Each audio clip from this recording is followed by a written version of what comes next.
पढ़ा था, prayer and aspiration, there is something very beautiful in both. I shall speak to you about it one day.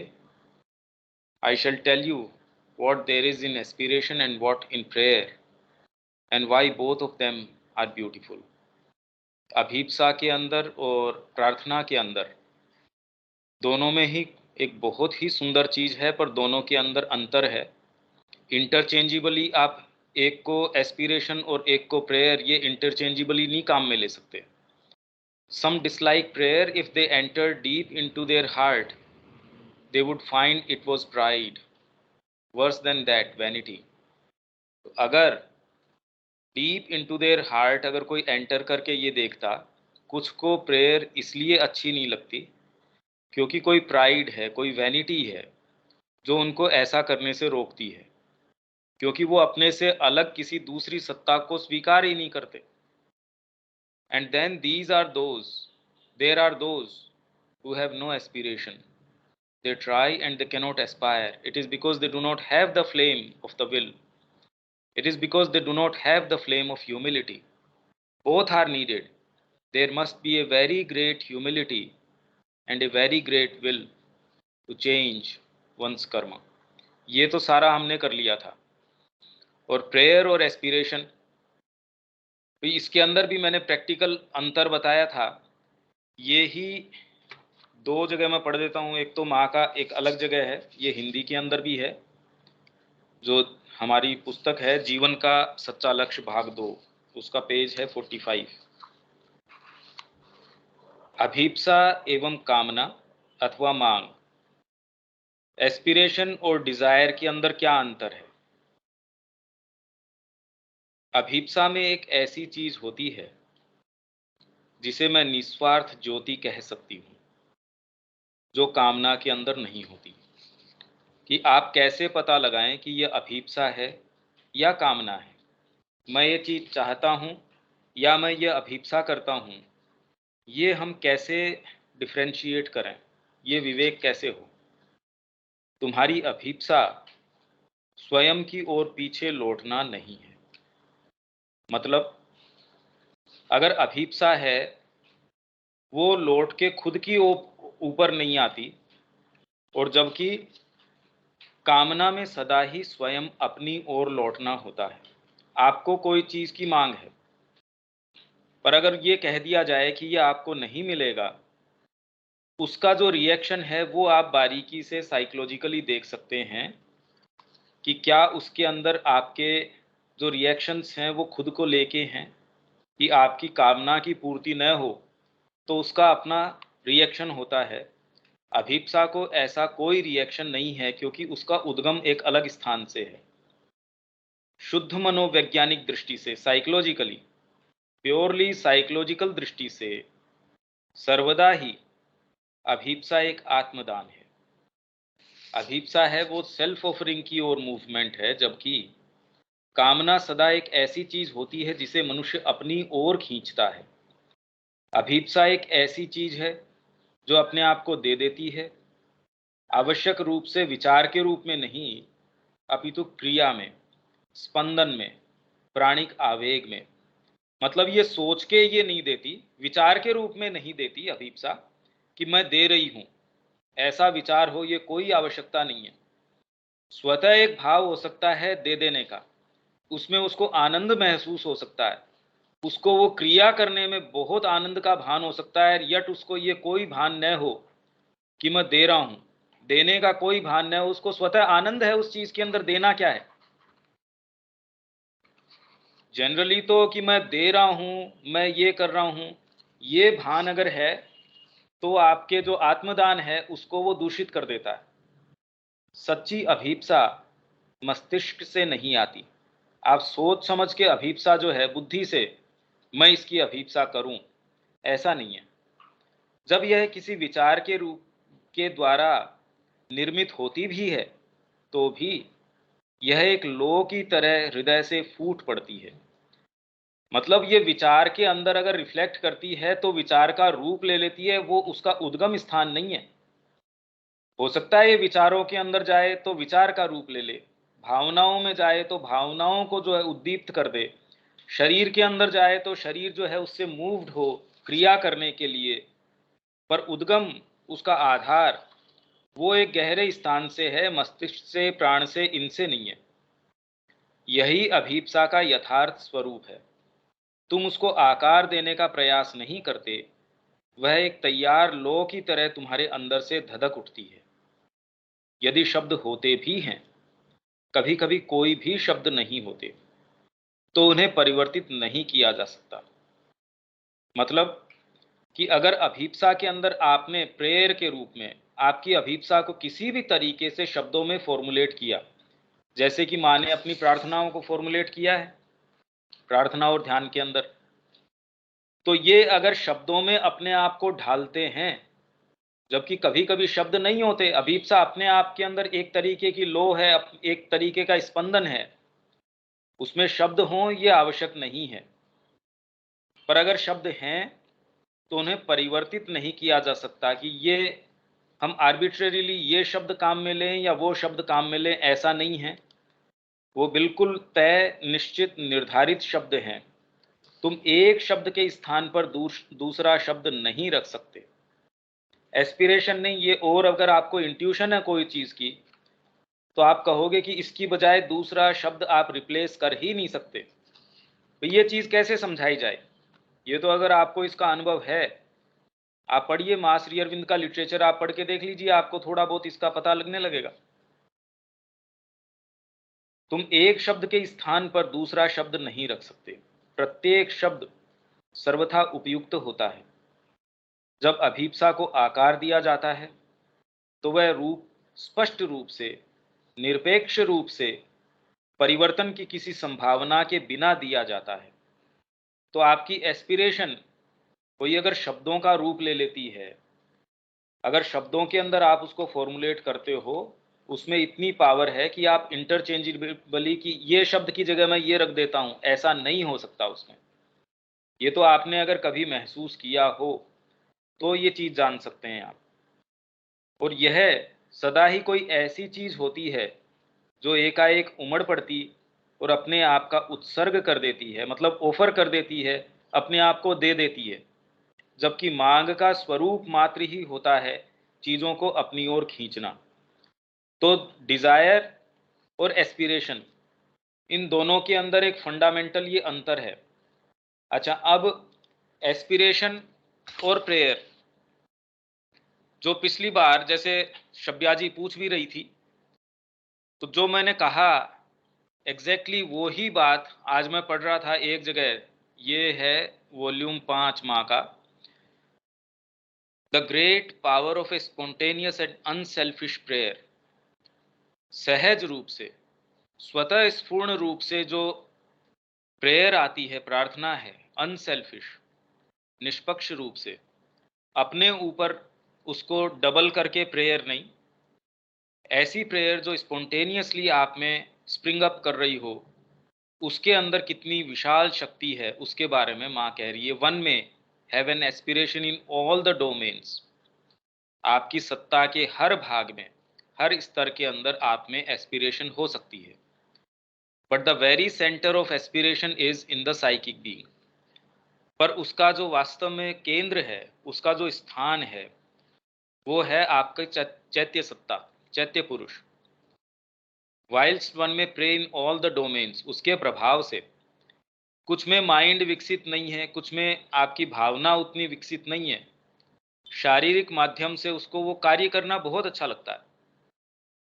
तो इसलिए माँ कहती है शरीर के द्वारा कर्म करना शरीर की सबसे अच्छी प्रेयर है। अगर भाई कितने लोगों को आप देखिए मानसिक रूप से उनका विकास नहीं है, उनको अगर वो काम करें उसमें ज़्यादा वो कनेक्शन महसूस कर सकते हैं, उसके अंदर उनको लगता है कि फलीभूत हो रही है उनकी अभीप्सा। कुछ को है प्राणिक, उनका जो है वो ज़्यादा कल्टीवेटेड है, वो जब एक्सप्रेस करते हैं तब उनको लगता है। कुछ मेंटल रूप से, और कुछ ने सभी हिस्सों को इतना इसके इर्द गिर्द इकट्ठा किया है कि सारों के अंदर एक पावरफुल तरीके से वो अपनी एस्पिरेशन को एक्सप्रेस कर पाते हैं। तो वन में have an aspiration in all the domains, but the very centre of aspiration is in the psychic being, whilst जबकि one may pray in all the domains and the prayer belongs to the domain in which one prays. जिस स्तर के ऊपर, जिस भाग में आप pray करते हो, उस स्तर के को वो बिलोंग करती है, उस स्तर की वो प्रार्थना होती है। शरीर से कर रहे हैं तो वो शरीर की प्रार्थना है, इसलिए कर्म जो है माँ कह रही है शरीर की सबसे अच्छी प्रार्थना है, अगर वो निवेदित तरीके से ऑफरिंग के रूप में किया जाए। नहीं तो कर्म तो सभी कर रहे हैं, उसको प्रार्थना थोड़ी कहेंगे। वन में make purely material physical prayers, purely material physical prayers कर सकता है, वाइटल प्रेयर कर सकता है, मेंटल प्रेयर कर सकता है, साइकिक प्रेयर कर सकता है, स्पिरिचुअल प्रेयर्स कर सकता है। And each one has its special character, it's special value, और हर की अपनी एक स्पेशल वैल्यू है और उसका विशेष लक्षण है, उसका गुणधर्म एक विशेष तरीके का है। माइंड के थ्रू फॉर्मुलेट करके आएगी, उसका गुणधर्म और स्वरूप शरीर के थ्रू जो फॉर्मुलेट करके आएगी उससे अलग है। इसीलिए आपके बीइंग के अंदर ये सारे पार्ट हैं, उनका अपना अपना क्लेम है, अपना अपना फुलफिलमेंट है। अगर मानसिक प्रार्थना या आपकी वाइटल की प्रार्थना या साइकिक की प्रार्थना ये ही अपने आप के अंदर पूर्ण होती और शरीर वाले की आवश्यकता नहीं होती, तो उसको अलग फुलफिलमेंट कैसे मिलता? तो इसलिए सारे ही हिस्सों का अपना क्लेम है, और सारों का जब फुलफिलमेंट होता है इंटीग्रल तरीके से, तो आपको एक सच्चा फुलफिलमेंट मिल सकता है। आप किसी को भी एक को दरकिनार करके ये सोचें कि ये वाली प्रार्थना वो वाली प्रार्थना, हाँ सिचुएशन पे उन पे डिपेंड कर सकता है, वो एक अलग चीज है कि इस समय आपको कहाँ से अभीप्सा है। आप सोच के तो करते नहीं, स्वतः आ रही है। पर ये एक समझने की बात है कि सारे डोमेन्स की अपनी एक पुकार करने का, अपनी अभीप्सा को व्यक्त करने का उनका एक अपना तरीका है, और उनका क्लेम है जो जस्ट है, जस्ट क्लेम है, उनका सही क्लेम है। शरीर अगर काम करके उसको उसका फुलफिलमेंट नहीं मिलता तो बताइए कर्म कैसे करते आप? अगर उसके अंदर आपको आपकी परिपूर्णता न प्राप्त होती तो फिर तो उसका कोई उद्देश्य नहीं रहता। There is a kind of prayer at once spontaneous and unselfish. एक स्पॉन्टेनियस और अनसेल्फिश प्रेयर है which is like a great call, एक महान पुकार के रूप में। Usually not for one's own self personally, खुद के लिए नहीं, जनरली यूजुअली ऐसा होता है, but like something that may be called an intercession with the divine. उनके साथ एक संवाद है, परमात्मा के साथ मानो एक तरीके का संवाद है, जो एक कॉल के रूप में, एक स्वतः, एक काइंड ऑफ स्पॉन्टेनियस, स्वतः स्फूर्ण हो रही है। आपके अंदर से वो धन्यवाद के रूप में आ सकती है, प्रेयर के रूप में आ सकती है, आप में अलग अलग तरीकों से ये आ सकती है। It is extremely powerful. तो जो माँ की प्रार्थना और ध्यान है उनमें आप देख सकते हैं कैसे अलग अलग शेड्स हैं उनकी। I have had countless instances of things which have been realized almost instantaneously due to prayers of this kind. माँ कह रही है मेरे को अनगिनत ऐसे उदाहरण मेरे साथ हुए हैं जिसके अंदर ऑलमोस्ट, लगभग तत्क्षण, इंस्टेंटेनियसली इस प्रकार की प्रेयर से वो चीज अनुभूत हो गई, वो चीज चरितार्थ हो गई। ये माँ कह रही है कि मेरे को ये अनुभव है कि ऐसी प्रेयर से तुरंत ही वो चीज संसिद्ध हो सकती है। It implies a great faith, पर इसके लिए आवश्यकता किसकी है? Great faith. आपको फेथ ही नहीं है भाई, आप जिसको निवेदित कर रहे हैं उसके प्रति आप में श्रद्धा नहीं है। तो अगर आप कहेंगे हाफ हार्टेडली और फिर एक्सपेक्ट करेंगे कि उसमें चमत्कार हो, किसी व्यक्ति के पास गए, बीमार व्यक्ति के पास गए, मन में ये है कि भी बचना तो मुश्किल है, आपके अंदर से तो फेथ है नहीं, बाहर से कहते चिंता की जरूरत नहीं, आप ठीक हो जाएंगे। अब आपके शब्द विशेष कोई उसके ऊपर प्रभाव नहीं डालने वाले हैं, क्योंकि अंदर से आपकी चेतना स्वीकार ही नहीं कर रही है आपका जो मुंह जो शब्द बोल रहा है, तो उसके पास ऑटोमेटिकली आपके वाइब्रेशंस कन्वे हो जाएंगे। तो वो भी कहेगा कह तो ये रहा है, बाकी मैं मरूंगा जरूर। तो उसको कोई सहायता नहीं होती आपके वहां जाके उसको आपकी सिंपैथी एक्सप्रेस करने से। तो ग्रेट फेथ इसके लिए इम्प्लाइड है। अगर इस तरीके की प्रेयर को इंस्टेंटेनियसली रियलाइज होना है, इसीलिए कोई प्रेयर रियलाइज नहीं होती क्योंकि फेथ ही नहीं है।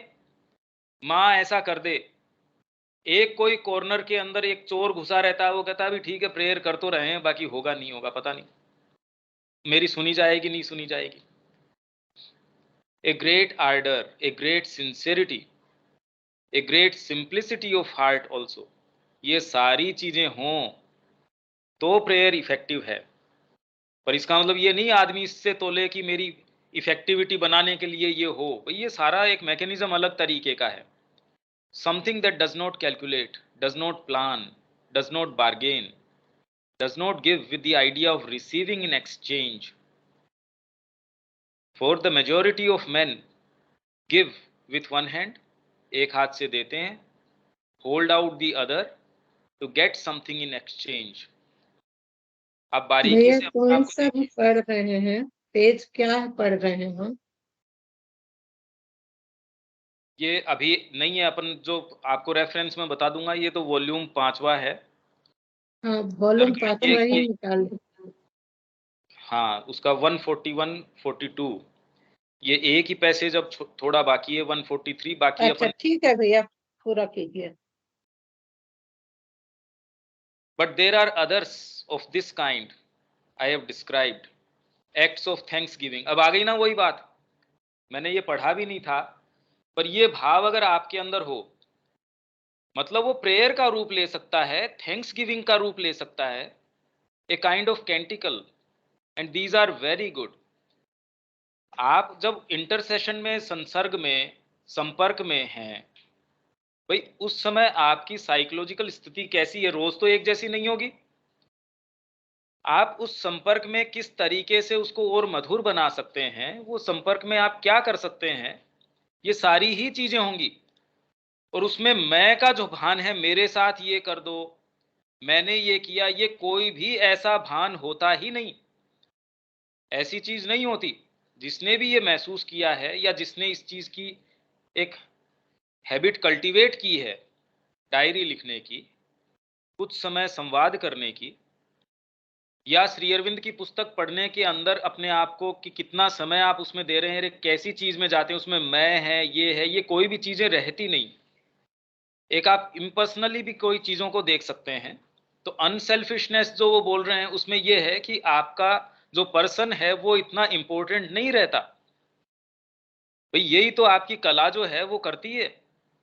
आपको जो इतनी आपके साथ तल्लीनता है, उसको धीरे धीरे कम करके आप ऐसी चीजों के अंदर भी रुचि और आनंद ले सकते हैं जो इम्पर्सनल है। साहित्य के अंदर आप ऐसी चीज में आनंद ले रहे हैं जो आपसे कोई पर्टेन उस तरीके से नहीं करती, पर आपको सुरुचि डेवलप हो सकती है उसके अंदर, विचारों के प्रति, भावों के प्रति, चीजों के प्रति। अब ये इसके अंदर आ गया प्रेयर और एस्पिरेशन, जो पिछली बार बता रहा था, ठीक वो ही शब्दों के अंदर ये पैसेज में मां कह रही है। To aspire, it is not necessary to direct the aspiration to someone, towards someone। Aspire करने में ये कोई आवश्यकता नहीं है कि आपकी एस्पिरेशन को किसी व्यक्ति, टू समवन या टुवर्ड्स समवन, किसी व्यक्ति विशेष की ओर आप, या किसी कोई पर्सनैलिटी विशेष की ओर आप उसको डायरेक्ट करें, निर्देशित करें, ये कोई आवश्यकता नहीं है। ये स्वतः है आपके अंदर एक एस्पिरेशन। फूल खिल रहा है, उसमें कोई किसी व्यक्ति विशेष के प्रति या किसी उद्देश्य विशेष के प्रति कुछ नहीं है इस तरीके का, स्वतः प्रस्फुटित हो रहा है। तो एस्पिरेशन है, उसका स्वरूप कोई आवश्यक नहीं है कि किसी की ओर निर्देशित करके, इंगित करके, लक्षित करके किया जाए। One has an aspiration for a certain state of being. सत्ता की एक अवस्था विशेष के लिए, किसी स्थिति विशेष के लिए, एक अमुक अवस्था के लिए ऐसी एस्पिरेशन हो सकती है। आपने ज्ञान का कोई साक्षात्कार, कोई नाटक इस तरीके का देखा और आप में जबरदस्त उस चीज के लिए एक एस्पिरेशन जागी, तो व्यक्ति के लिए तो नहीं है। आपने महाराणा प्रताप का चरित्र देखा, आपके अंदर जबरदस्त कोई एक जज्बा आता है, उस चीज का एस्पिरेशन आती है, उसमें एक व्यक्तित्व सामने है, पर व्यक्तित्व विशेष के अंदर जो गुण उसमें से प्रस्फुटित हो रहा है उसके लिए है। शिवाजी का चरित्र देखते हो, गुरु गोविंद सिंह का चरित्र देखते हो, वन एस्पायर्स, और ये भी कोई आवश्यकता नहीं कि सामने आपने देखा तो, आप स्वतः एक ऐसी अवस्था में हो सकते हैं, आप थैंक्स गिविंग की अवस्था में हो सकते हैं अगर आपने महसूस किया हो तो, कि जो स्वतः है, आपके किसी कोई उसका आधार नहीं है, कोई उसका कारण नहीं है। One aspires for something but it is not necessarily a prayer. Prayer is something additional. Prayer जो है वो तो एक एडिशनल चीज है। Prayer is a personal thing address to a personal being, that is to something, किसी व्यक्ति, किसी चीज, कोई चीज को निर्देशित करके। तो एस्पिरेशन के अंदर एक ये तो एडिशनल एक एक तत्व है, ए फोर्स और a being who can hear you and answer you, otherwise you cannot ask for anything. नहीं तो आप कैसे मांग करेंगे, प्रेयर क्या करेंगे? भाई मेरी प्रेयर है कि मेरे रोग हो रहा है वो मेरा हील हो जाए, मेरे कोई दिक्कत है वो ठीक हो जाए, तो मैं इसके लिए एस्पायर कर रहा हूं। तो वो एस्पायर थोड़ी हो गया, ये तो प्रेयर हो गई। और प्रेयर आपने करी तो किस चीज के लिए? किसी चीज को, किसी व्यक्ति को, किसी भी सत्ता को आप निर्देशित करके करेंगे। ये एक इनके अंदर मोटा मोटा एक अंतर है जो मां बता रही हैं। इसके बाद अब हम मूव कर सकते हैं, हमारा जो इसके आगे आने वाला है, द रीजन्स, ये पेज है 79, reasons for the repeated attacks of adverse forces. ये टेक्स्ट आपके पास है, ये तो सारों के पास है आपके पास शब्या जी।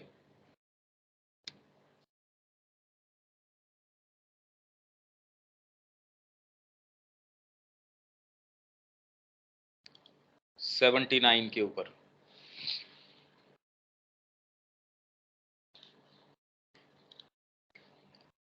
Repeated attacks of adverse forces, विरोधी शक्तियों के लगातार बारंबार जो अटैक्स हैं, आप पे आक्रमण होते हैं, उनका क्या कारण है? We have said that the force can attack only when there is something which responds in the nature, however slight it may be. कितना भी क्षीण रूप से हो, पर आपके ऊपर अगर कोई आक्रमण है विरोधी शक्तियों का, वो केवल तभी हो सकता है जब आपकी प्रकृति में कोई चीज उसको रेस्पोंड करती है, उसके प्रति संवेदनशील है, तो ही आपको वो हो सकता है। नहीं तो आपके लिए वो एक विजातीय चीज है, आपको पता ही नहीं होगा कि वो ऐसी चीज है भी, आपको पता ही नहीं चल सकती। There is a kind of affinity, आप में उसके लिए कोई लगाव है, समथिंग करस्पॉन्डिंग, उससे मेलजोल रखता है। There is a disorder or an imperfection which attracts the adverse force by responding to it. उसको वो प्रतिक्रिया करता है, उसके प्रति रिस्पॉन्स देता है, इसलिए एडवर्स फोर्स आपके ऊपर क्रिया कर सकती है। तो जिन भी लोगों के अंदर हम देखते हैं, वो कहते हैं साहब इसको छाया आती है, इसके ऊपर ये किसी चीज का प्रभाव है, इसके ऊपर ये वाली जो फोर्स है ये बार बार अटैक करती है, इसके साथ मिसहैप्स होते हैं, दुर्घटनाएं होती हैं। कोई चीज आपके अंदर है जो उससे रेस्पॉन्ड करती है, बार बार इलनेसेस आना। माँ ने ये कहा कुछ आपके शरीर के अंदर दिक्कत है और कुछ ऐसी समस्याएं हैं, तो ये कैसे पता चले? तो माँ ने कहा कि बहुत सारे केसेस के साथ मैंने ये करके देखा कि जब उनके ऊपर होस्टाइल पावर्स के कारण अगर इलनेसेस थी, तो मैंने उस होस्टाइल फोर्स को हटा दिया। ये हम पढ़ के भी गए हैं। अब वो एक बार तो उसको रिलीफ मिला कि हाँ इससे मेरे को निजात मिली, तो मेरे को आराम मिला, पर फिर से उसके अंदर कोई ऐसी चीज है जो रेस्पॉन्ड करती है, एफिनिटी रखती है, वो रोग फिर से आ जाता है आपके अंदर, वही समस्या फिर से आपके अंदर आ जाती है। तो माँ ने कहा ऐसा मैंने बार बार फिर किया, और लास्ट में परेशान होकर मैंने ये कहा कि आप खुद इससे हैंडल कीजिए, मैं नहीं कर सकती। So if the attack comes you must keep perfectly quiet and send it back. तो अगर ये आप पे आक्रमण हो अटैक आए, तो remain perfectly quiet and send it back. वापस उसको भेज दो, लौटा दो। But it does not necessarily follow, पर इसका ये अर्थ नहीं निकलता that you have got rid of that small part in you which allows the attack to come। पर इसका मतलब ये नहीं है कि जिस पार्ट ने रेस्पोंड किया था, जो उसके प्रति एफिनिटी रखता है, जो उसको बुलाता है, आपको पता ही नहीं है पर कोई चीज को बड़ा रस आता है उसके अंदर, वो बार बार बुलाती है वो चीज, उस स्थिति को, उस चीज को। आप कहते हो मैं इससे परेशान हूं, मान लिया, पर कोई चीज उससे एफिनिटी रखती है, वो फिर से वही बुला लेती है, वही स्थितियां। You have something in you which attracts this force। Take for example, it is one of the most frequent things, the force of depression। Depression जैसे लोगों को आता है, उसकी एक फोर्स है। That kind of attack of a wave of depression that falls upon you, एक लहर है उसकी, उमड़ के आती है।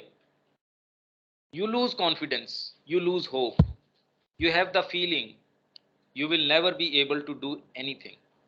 और आपको ये फीलिंग आती है कि आप कुछ नहीं कर पाएंगे। यू आर कास्ट डाउन, और आप बिल्कुल हतोत्साहित होके निढाल पड़ जाते हैं। It means there is in your vital being something which is naturally egoistic, surely a little vain which needs encouragement to remain in a good state. वो कोई न कोई स्तर के ऊपर आपकी पीठ पे थपकी चाहता है कि हाँ शाबाश, बहुत अच्छा काम किया। नहीं, वाइटल को क्या दिक्कत है, इतना काम किया, कोई रिकग्निशन ही नहीं है। ये एक भयंकर प्रॉब्लम है उसके। और माँ अगर ऐसा लिख रही है तो इसका मतलब माँ जानती है। तो हम अगर ये कहें नहीं हमारे अंदर ये प्रॉब्लम नहीं है, तो माँ अगर इस चीज को जानती है, लिख रही है, तो हमको तो खाली ये ढूंढने की आवश्यकता है कहाँ कहाँ किस किस स्तर तक ये इसमें अंदर गई हुई है। So it is like a little signal for those forces. उन फोर्सेज के लिए मानो एक सिग्नल है ये, विच इंटीमेट्स टू देम, जो उनको इंटीमेशन देता है कि भी आ जाओ, you can come, the door is open, आ जाओ, तुम्हारे लिए द्वार खुला हुआ है। But there is another part in the being that was watching when these forces arrived। Instead of allowing them to enter, the part which sees clearly, which knows, which has power, which resists, एक दूसरा हिस्सा आपका ऐसा है, भाई एक ने तो पुकार कर ली, उसकी बुला लिया, द्वार खुला छोड़ दिया चुपचाप के अंदर, पीछे से कोई ये गली छोड़ दी, उसमें से घुस आएगा। दूसरा भाग आपका संतरी का काम करता है, वो कहता है रोको भी इसको, वो रजिस्ट करता है। देखिए वास्तव में हम जो ये पढ़ रहे हैं, कई बार ये प्रश्न आता है कि वास्तव में इसका तुरंत में लाभ क्या है। इससे ये जो पार्ट है आपका, जो विवेक है, जो डिस्क्रिमिनेट करता है कि ये गलत चीज एंटर कर रही है, सबसे पहले तो वो बुद्धि आपकी प्रबल हो जाएगी और ऐसी किसी भी चीज को रजिस्ट कर देगी तुरंत ही। तो जो ये इन्फिल्ट्रेशन है आपका, जो इन फोर्सेस का, जो अलग अलग रूपों के अंदर आप में आता है, जो इतने रूप में आता है, जब ये आपका प्रबल हो जाएगा तो आप तुरंत पहचान पाएंगे। ये सबसे पहला लाभ है। जब आप ये अध्ययन करते हैं बारीकी से, तो वो चीजें जो आप पहले कॉन्शियस नहीं थे, जो आप में एंटर करती थी, आप ये भी नहीं जानते थे कि मैं ऐसे क्यों बिहेव कर रहा हूं, मैं इस तरीके से इरेटिक बिहेवियर क्यों कर रहा हूं, अब आप जान जाएंगे अच्छा ये चीज एंटर करी है। तो सबसे पहले तो जो प्रदूषण आ रहा था, कुछ तो उसको आप स्क्रीन कर सकेंगे, कुछ आप में जो ऑलरेडी है उसको आप देख सकेंगे कि ये क्या है। तो जो है उसकी सफाई करना शुरू कर सकते हैं, जो नई उसमें प्रवेश कर रही है उसको आप रोक सकते हैं। ये इसका तुरंत में सबसे पहला लाभ है।